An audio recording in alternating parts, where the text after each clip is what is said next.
We're on this pale blue dot in Yeah. the middle of this solar system. Make it the best you can. Yeah. Enjoy yourself. The book then talks about spectators.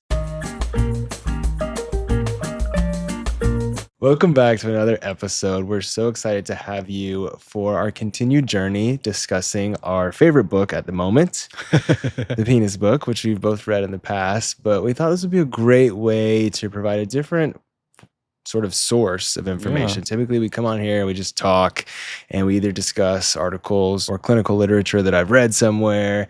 And we now want to be able to put the source into your hands so you can purchase this book and follow along with us. Yeah. It is a great reference for all things person with a penis. If you got one, you will be pleasantly surprised by the information you find in here.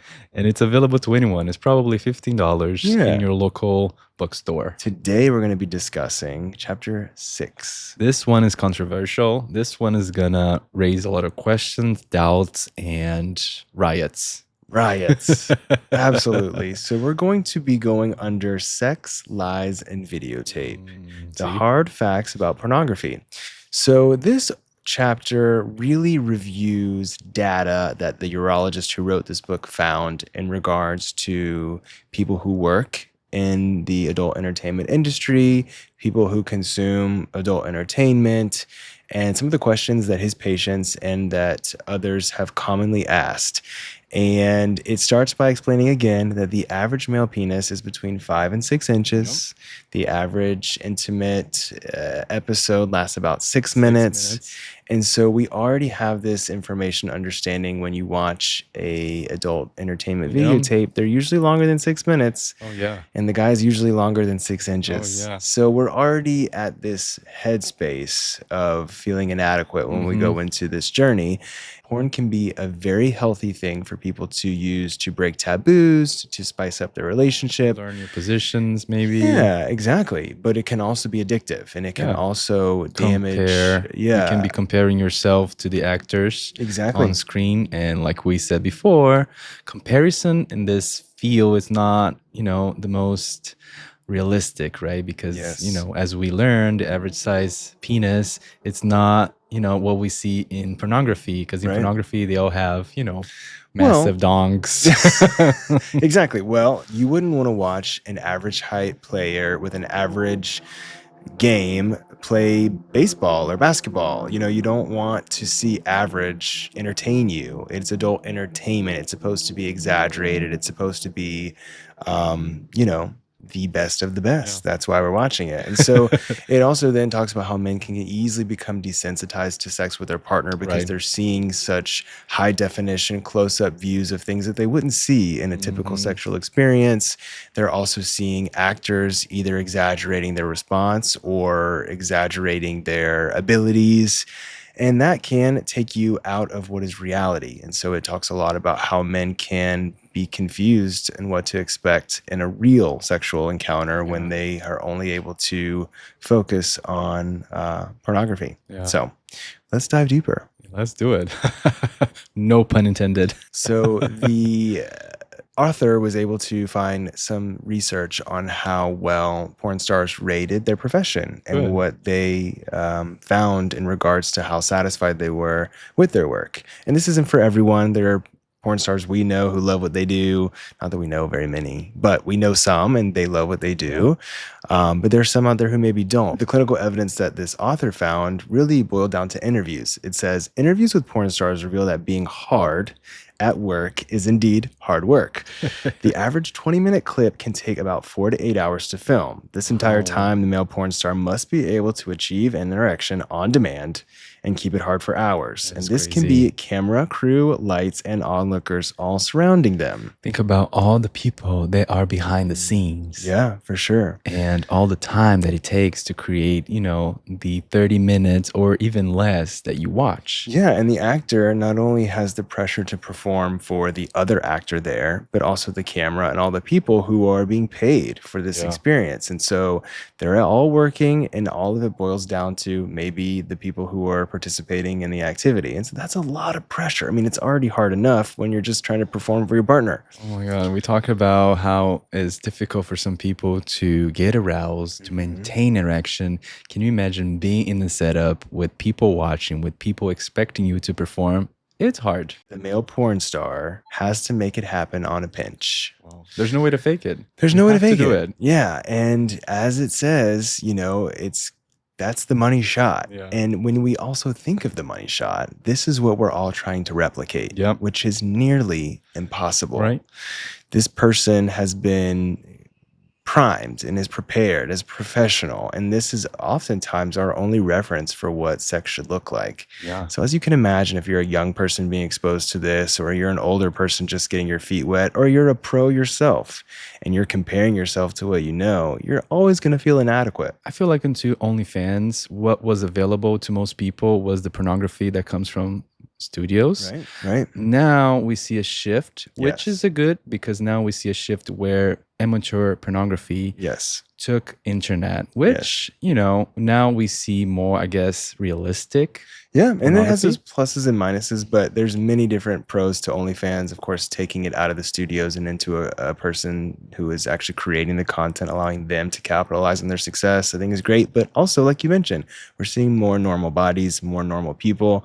Yeah. That being said, we're also seeing more normal people trying to emulate the people that they see. Yeah. Online, and going to bizarre extremes to do so. So, it's the industry. The pornography industry is really strong. It's the entertainment industry, really. If you were to back it up, it's even beyond just adult entertainment. It's just trying to be the best, be the youngest, be the fittest, be the best. And it's stressful. When you have a cum shot that is due any moment for the film, I can imagine. The pressure is on. And not only that, a lot of times these scenes are filmed in the most uncomfortable places, right? Most people want to see somewhere crazy, at the locker room, on the hard floor, outdoors, crazy positions, larger equipment. And so they get put through a lot. And granted, it can be fun, I'm sure, but it's a hard day. That's what at least the book is trying to convey, is it's no walk in the park. And like you said, it's a day, right? It's not the 30 minutes that you watch. It's the whole setup, a whole experience. Exactly. I'm sure at the end of the day, you're exhausted. Right. And then beyond that, you have to think of all the other criteria that you have to do in regards to maintain your physical fitness and your abilities to look good on camera. You have to think of your health. These adult entertainers have to go through rigorous sexual health screens. And oftentimes they're still slightly putting themselves at risk, because not always can things be 100% detected. And so it's a lot of stress. And then, of course, most people don't want to consume the same porn star over and over. While they may have a favorite, they typically want to see that favorite working with various other people. So it's a revolving door of new faces. So how do you have a career that sustains time in this industry when someone is always looking for newer, younger, better, hotter? So it's a tough gig. You can make a lot of money, I'm sure. The book talks about that. And it may be a passion for some people, which should be respected. But at the end of the day, adult entertainment is just like entertainment, and that's a tough business. And you prioritize the people who are younger, newer, and it's hard to make a long career with it. Exactly. Not saying that is impossible, but definitely unlikely. Yeah, I mean, and we're in a new age, right? This book was really written before OnlyFans became so mainstream and popular, and that has really changed the shift there, because people have a very strong following in many cases that creates loyalty, and it's actually really reassuring, because these people do share a lot of their lives with their followers and their spectators. And it's encouraging to see them giving back and staying with them, at least from my perspective. I don't know what their bank accounts look like, but we see some creators that seem to be doing just fine. Well, as long as, they are enjoying the process, they are, fulfilling their dreams. That's what it's about. Yeah. Granted, in the past, if you were an adult, you could go and purchase at a store maybe a book or a magazine or a videotape, or you knew someone. But with the internet, digital access is really open to everyone. Problem with porn for some people who are using it very regularly it can change their behaviors and their desires and their ability to achieve an erection based on the amount of stimulation that they're seeing, ability to achieve climax on the amount of stimulation that they're seeing. And because you get desensitized to those similar images as they're being sort of offered to you so quickly, you need harder, more aggressive stimulation. And this is where people can get a little confused on what actually stimulates them. And so that's where it can become sort of a never-ending slope. And pornography becomes part of your life. If you watch pornography on a daily basis, it's just part of something that you do, something that you can quickly release your, excitement. And sometimes, you lack that energy, that desire when it comes to your partner, to an encounter. And I think that's when it becomes a problem, right? Because, if you're using porn in a way that, it helps you to maybe have better sex, maybe understand your partner better, yes. But if you're using that instead of having that rendezvous with your partner, and that's when it becomes something they need to, Yeah, or maybe you're using it so much that it's affecting your ability to work or to follow the needs of your day-to-day functioning. Are you able to happen. Yeah, exactly. Are you doing this instead of completing your chores or your homework or assignments at work? That's when the addictive behavior also is pretty evident and something needs to change. And of course, with the ease of the internet and the accessibility to the internet, a lot of young boys are being exposed to this adult content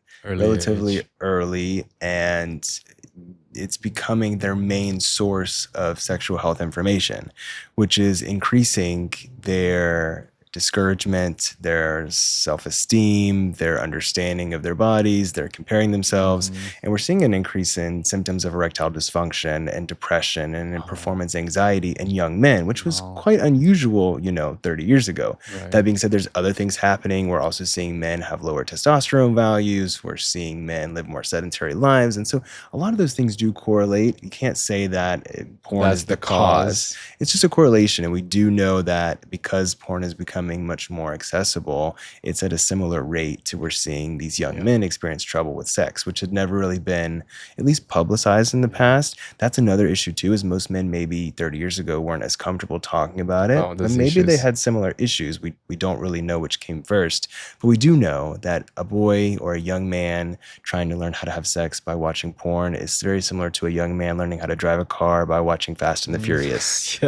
It's going to crash. There's going to be a disaster. And so because these accessible health sort of formats or resources are so limited to men, especially young men, where else are they to go? Yeah, it's funny because we talked about this in other videos that we tend to compare ourselves to others. And when you're a kid, you don't have much to compare to. So maybe you see your friends in the locker room and then you see their size and you think, oh, my penis is small. And then you go online. Doesn't help. It doesn't help because now those kids are spiraling. Yeah, exactly. When we were growing up, we didn't have the internet, not in this.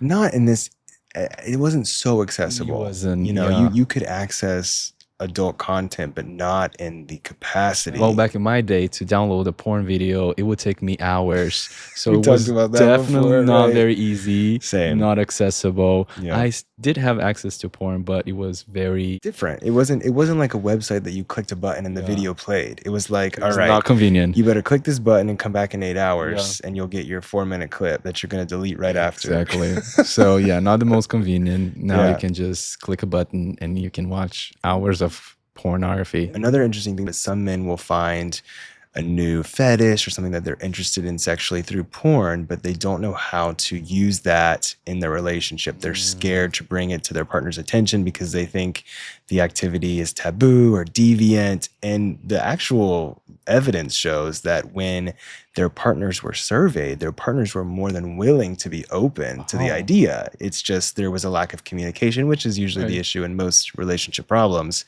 But men are, instead of using porn to, like you mentioned, help their relationship, it's almost like their way of checking off their taboo or checking off something they're uncomfortable with their relationship in a way that keeps them separate, which you just can't do that in a relationship. Well, you know, we talked about this many times in this channel. Sexual conversations are very much a taboo in our society. We don't talk about sex. We don't, even with our partners, it's something that makes the other uncomfortable, makes us uncomfortable to talk about sex, to talk about what we like during an intercourse, right? It's something that we are not taught at early age that we should talk about. And I can see that happening because, you know, they see something online and they don't want to share with their partner, and then that becomes a wall. Yeah, it's true. I mean, a lot of people don't want to talk about sex. Some of them even watch our videos, so I don't know why they're here, but they sure let us know in the comments that they're present and they're unhappy with what they're hearing. Keep commenting. Fine. Keep telling us how unhappy you are that we talk about sex.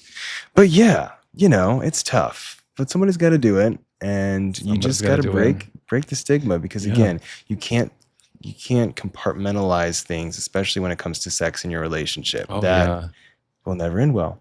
Yeah. If you don't believe me, just do it and you'll find out. Well, unless that's the relationship you want, right? Well, so there's a different relationship to everybody. That's true. You're right. I'm being judgmental. You know, some people have open relationships. No, that's fine. I mean, some people have friends totally that they, fine. you know, it's more though about like, usually if you're in a successful open relationship, from my perspective, or you're open sexually to other things, other people or whatever, you've had the conversation with your partner. Your partner's aware. It's not that you're keeping it a secret. Whereas some people, they keep their taboos, and maybe that's what you're comfortable with, and maybe will never need to be brought to the surface. But I think most people's partners would be more than willing to enjoy, or at least just have the conversation. If not, I don't know how you got to being together so long, but it's just the fear of rejection. You're right. I think if the relationship is new as well, is something that they are afraid to show or to say to their partner, because they might think is uncommon, they might think is weird. Yeah, I probably shouldn't say that, because no, I think I've been in previous relationships where I've definitely been in previous relationships where I didn't say any of those things. But I guess because now when you find a relationship where you're able to do that, you're almost like, why would I? I couldn't do it any other way, you know. So don't mind me. I have a bias. With frequent observation of porn, a guy can often feel a disconnect between what actually is turning them on, what is actually satisfying them. Because when we get into the pornography, the majority of the time, people are trying to get to that cum shot. They're trying to get to the end as quick as possible. And so if you're training yourself for that, or you're training yourself to get turned on from 0 to 100 so quickly, how do you translate that into the real world? And so it creates a lot of issues for men, and a loss of their sexual satisfaction. Because at the end of the day, sexual satisfaction is different than ability to achieve an erection or ability to hit climax. It's like, did you enjoy the whole process? Did you enjoy the time with your partner? That is the ultimate, sexual satisfaction. Otherwise, people are going to feel like they're missing something. It's about the journey, not the destination, like they say. Exactly. The whole experience. So how much is too much? Oh. In one study of men with compulsive sexual behaviors, these men were glued to the screen for 20 hours a week. Oh, wow. And this is in contrast to normal guys who, in general, watch about half an hour of porn a week. Okay. It's estimated that 3 to 6% of men are classifiable as sex addicts, watching over 20 hours a week. That is a lot of hours watching porn. Can you imagine? The average guy watches at least 30 minutes a week. That's pretty crazy, considering we live in quite a conservative time when it comes to sex. And in general, of course, most men watch, at least what the statistics and the literature say, but you wouldn't expect that based on a lot of society's view of porn. Oh, yeah. Based on, what we know of society, religion, we would never think people are doing that. Yes. On their computers. And so many years of compulsive viewing of porn can actually shrink parts of the brain that are important for romantic love and for keeping erections. So again, another reason why, just to be aware, if you're over consuming, it's not just about how long in that day or week that you're consuming, but for how many years, because that can have actually a damaging effect on the structure of your brain. Interesting. Bizarre. I did not know that until reading this book. Yeah, so it's something that you need to worry, because long term it can damage parts of our brain. Not just how you interact, but the structure that relates the emotion, the way we feel, and how we express ourselves. Crazy. So be careful. There is, if you're hitting that 30 minutes a week, you're average. But if you're hitting the 20 hours a week, you're probably doing some brain damage. Yeah. So think about it. Find another hobby. Maybe. Or not. Or a partner. Who cares? I don't know. It's your brain. Do you. We're trying not to be judgmental, but also give you advice from a judging standpoint. So it's a complicated place to be. Based on science, we know that this can happen if you keep doing long term for this amount of hours. So we're just trying to give you some information on what to know, because maybe some people who watch this amount of hours of porn, they don't know it could be dangerous. Even if you're not watching it being sincere or like really knowing that this is real, you're watching, you're like, this is fake, da da da da da. Your brain can't tell the difference. Right. Your brain has expectations. Your brain will want to see that again in order to get into a similar state of mind. So just be cautious when you approach porn. I am in no way telling people not to watch. I think it is a great resource to spice up your relationship, to learn new things, to see if you may be interested in things that may seem bizarre to you at the time.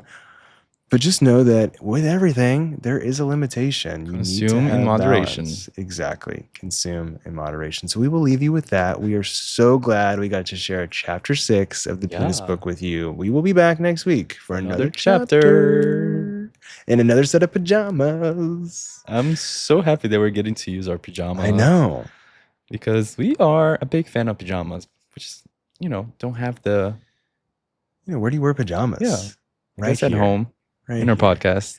If you haven't already, please like this video, subscribe to our channel, comment, drop a pin, and share to a friend. All of that. We look forward to seeing you next week. Until then. Bye. Bye.